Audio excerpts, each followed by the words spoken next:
So I want you to start writing what you are grateful for about every single day.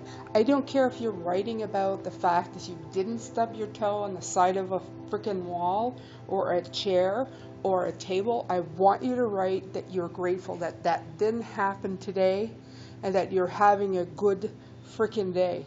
Okay? I know I'm stealing from the magic. I'm going to be stealing from every person who is trying to spread the word out there on how to manifest a better, more grateful way of being every single day. Because you know what's going to happen with that? It may not be today, and it may not be tomorrow, but soon you will start seeing things shift. You will be grateful, and grateful things are going to start happening to you. You're going to start manifesting things that you didn't know you had the power to do. You'll wake up one day and something wonderful will happen and you're going, that's peculiar. I don't know why that happened, but that's kind of cool. I feel good about it. And then you're going to write it down in your grateful journal. Or you're going to start writing how grateful you are for things. Somebody gives you a smile. The grumpy old codger down the road, well, he didn't yell at you at the counter today. He actually was nice to you. And you're thinking, that feels pretty good. So you smile at him. And then so on and so on. And then like you're a year down the road and all of these wonderful things start happening to you. And suddenly your mind starts going in a different direction. You're starting to get rid of material things that no longer serve you because you're looking around and say, they're cluttering my mind. I'm happy. I don't need these things to make me happy. And you get rid of them. You start paying off your debt because you're realizing that that's renting room in your brain that you no longer want to give it. So you start feeling happier with that too. And the more room you put in there, the more place you have for grateful and happy. And as you're pulling that in and you're feeling that, you're pushing it back out to the people around you. Your life starts feeling pretty darn good. And you're thinking to yourself, and this is what's happening, you start going inside.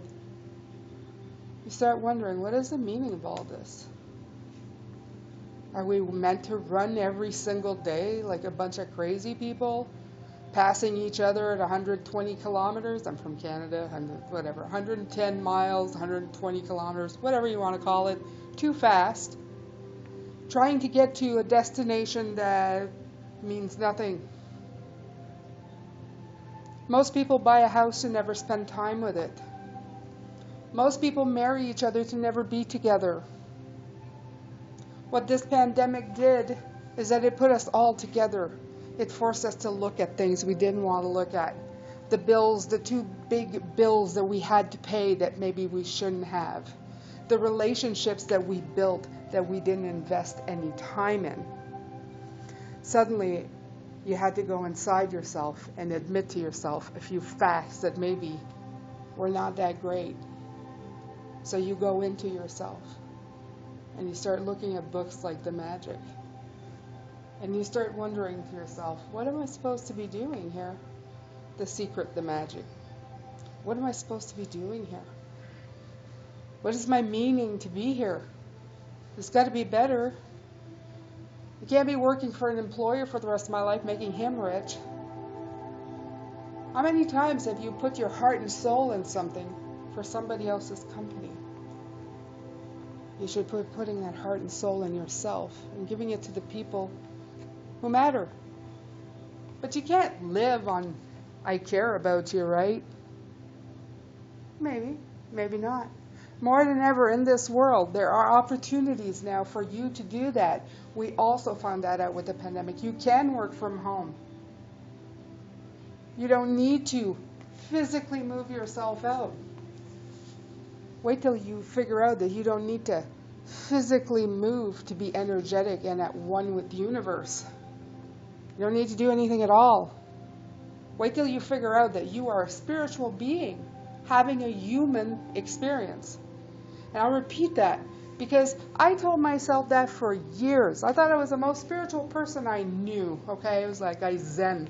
I'd even make fun. I am Madame Zora. Come here, I will tell you your fortune. You know what? You damn right I'm Madame Zora. Okay?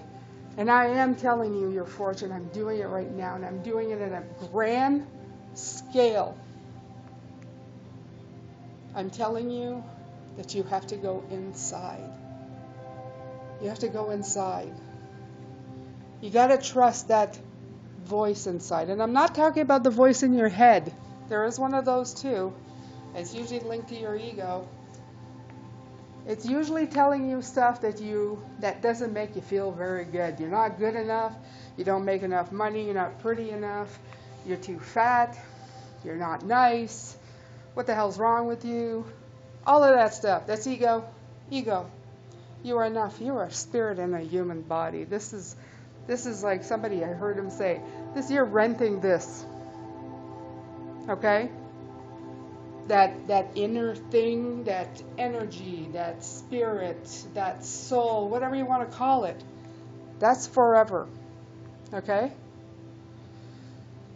When scientists can't explain it, human scientists cannot explain certain things about what happens out there, that has all to do with something else that we are not meant to know everything. Okay? We only figure that part out when we call death happens. But I'm getting ahead of myself. Let's go back to talking about when you are sitting here with all this pandemic crap and you're trying to find meaning all of a sudden to your life because you've actually had a minute to think about it. You're not running off to work. You're not running to the grocery store. You're not running off to... You have time to think about it. You're at home making very little money, unable to buy the tons of crap that you usually do, trying really hard to make the payments, but ultimately being very still inside of yourself and thinking, what the hell's going on? That's why we've seen people collectively wake up during this pandemic. I, myself, was one of them, and the funny part of it is I never stopped working. My life didn't change one iota, except from hearing all of this stuff going on. I still went to work every day just like I did.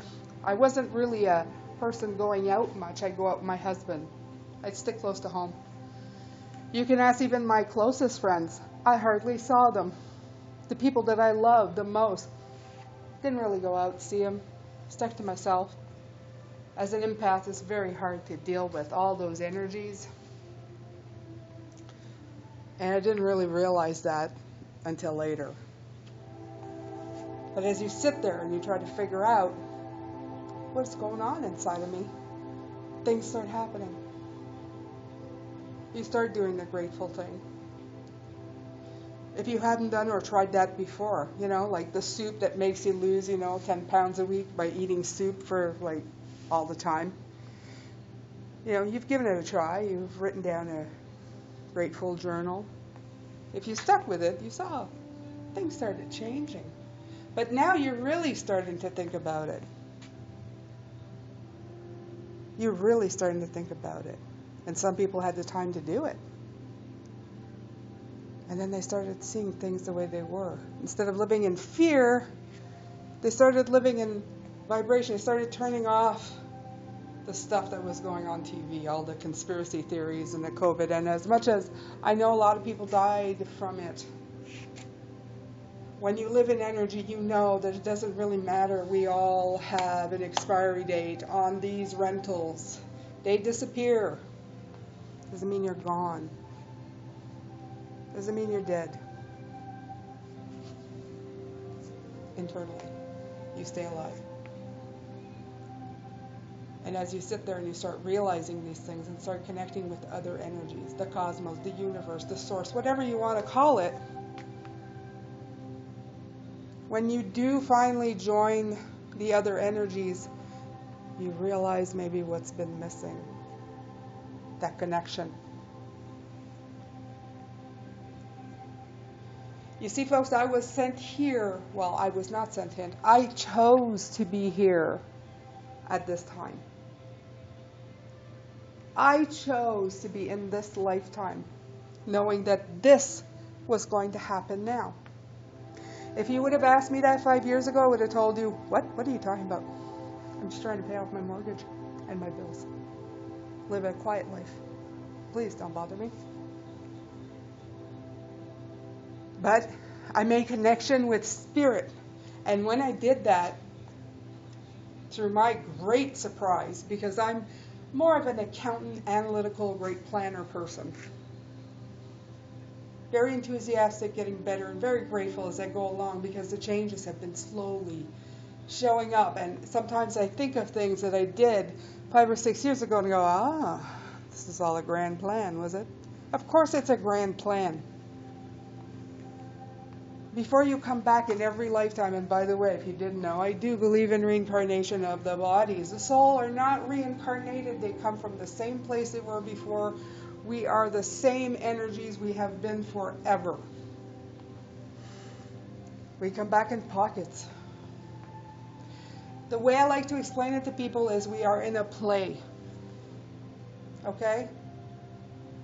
And there's a lot of plays going on. Let's call them different plays, different rooms, stages that are one beside each other, okay? You and I right now are in this play. You have your play going, I have my play going. And before we were ever here, we decided who the players would be. And of course, they're intertwined each other. Like those maypoles that you see with the ribbons going around them, they start out separate, but then they start intertwining. And they create something beautiful and grand. And if one of them's missing, kind of looks odd and it's incomplete. So that's what's happening. We're intertwined. Today, we intertwined here with each other. And right now, your play was decided by you before you ever came here. You decided that I would be part of your life on this day. And by being part of your life on this day, I'm giving you this message. You don't remember having /hired me, okay, as an actor in your play, to be part of your play, but you did. You did, because today I'm imparting with you something important, and we may never see each other again, but this is going to stick with you. This is going to stay with you. It's going to make a difference in your life. And that's what's been happening to me. I've been meeting a lot of energies that also sent themselves down here in their own plays with their own players. We're all having their own plays, and finally now we're intertwining with one another, and we are giving each other the information we need to awaken. To awaken to the fact that the way the world is working right now is not working. It never did. But this is the time to change it. And you're part of that change because you chose to be here in your rental with your energy. You chose to be part of the movement that's going to change the mind of people, to make them open to energy, to concentrate less on the meat suit and more on the internal stuff. That energy intuitive, wonderful place that we all come from. And trust me, when you start looking for it and you connect with your peeps on the other side, which I've connected with 2 that I've never met here on earth. But when I link with them in meditation, I'm home. They will explain to you. You will understand. It'll be instantaneous. You won't need to know. You won't need proof. You'll feel it. That light inside of you will shine. And it will shine to the fact that even your critical little mind is going to go, nope, sorry, there's absolutely the truth, nothing but the truth. Yes, there are purple elephants up behind the blue cloud. And people are going to go, what? But you know what I mean. Because sometimes when you have a very analytical mind, and you go up there and they tell you, you're part of a play, everybody came down and you're all part of the same energy and now you have work to do, you're thinking, right, what the hell did I eat to get this image? But it's not that. It's not that. And once you open that door and you give it this much, you will start seeing things and hearing things that you've never seen or heard before. Your heart will open. Your mind will open. You may even tell your ego to take a friggin' hike, because at that point you have no room. You have no room but your goal to help, to love, to spread kindness, to tell people that's enough. Stop exploiting other people. That's not nice. You will feel the need to tell them. You will feel to go up to them and say, hey, I know what you're doing. You're not fooling anybody enough. Get in line. Start vibrating at a higher frequency. The planet needs it. The people need it. And frankly, we need to all get our heads out of our asses. It's time. It is time.